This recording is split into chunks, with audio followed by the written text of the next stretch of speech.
এখানে যদি তারা ব্যাপক ইনভেস্ট করে তাহলে আমাদের ছাত্রদের এবং যুবকদের জন্য বিরাট কর্মসংস্থানের বিষয় হয়। তারা ইরান, ইসরায়েল এবং আমেরিকার যুদ্ধের কথা বলেছে। আমরা বলেছি যে আমরা যুদ্ধ বিরোধী। মার্কিন সরকারি পররাষ্ট্র হয়েছে, আমরা পাঞ্জাবের একটা টিম গিয়েছিলাম। সেখানে তাদের সাথে বাংলাদেশ এবং মার্কিন রিলেশনশিপ, এখানে তাদের ইনভেস্টমেন্ট কি সুবিধা আছে আমরা এটা বলেছি। আমরা তাদেরকে বলেছি যে তারা যে ইনভেস্টমেন্ট হচ্ছে, বিশেষ করে এআই, আর্টিফিশিয়াল ইন্টেলিজেন্সের এখানে বিরাট সুবিধা আছে আমাদের দেশে। সে ব্যারেন ফিল্ড, এখানে যদি তারা ব্যাপক ইনভেস্ট করে তাহলে আমাদের ছাত্রদের এবং যুবকদের জন্য বিরাট কর্মসংস্থানের বিষয় হয়। দুই হচ্ছে, আমরা বলেছি যে বাংলাদেশ তার ইন্টারেস্টকে রেখেই সকল বিশ্বের সব দুনিয়ার লোকদের সাথে সুসম্পর্ক চায়। তারা ইরান, ইসরায়েল এবং আমেরিকার যুদ্ধের কথা বলেছে।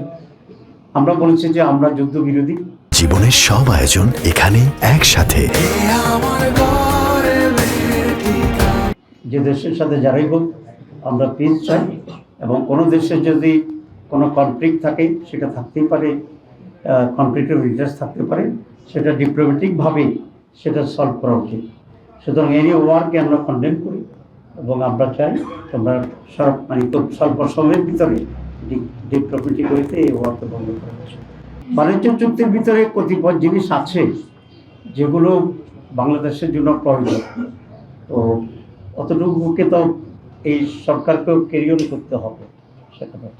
সুতরাং এই সরকারকেও ক্যারি অন করতে হবে, এবং এটাকে আমরা এই মুহূর্তে খুব স্ট্রংলি অপোজ করছি না, কারণ এখানে বাংলাদেশের সাথে বাণিজ্যের অনেকগুলো বিষয় আছে। তবে আমি এটা বলে আসছি যে বাংলাদেশ তোমাদের কাছ থেকে অনেক কটন আমদানি করে, তারপরে সয়াবিন আমদানি করে, নীল আমদানি করে, সয়াবিন মিল আমদানি করে।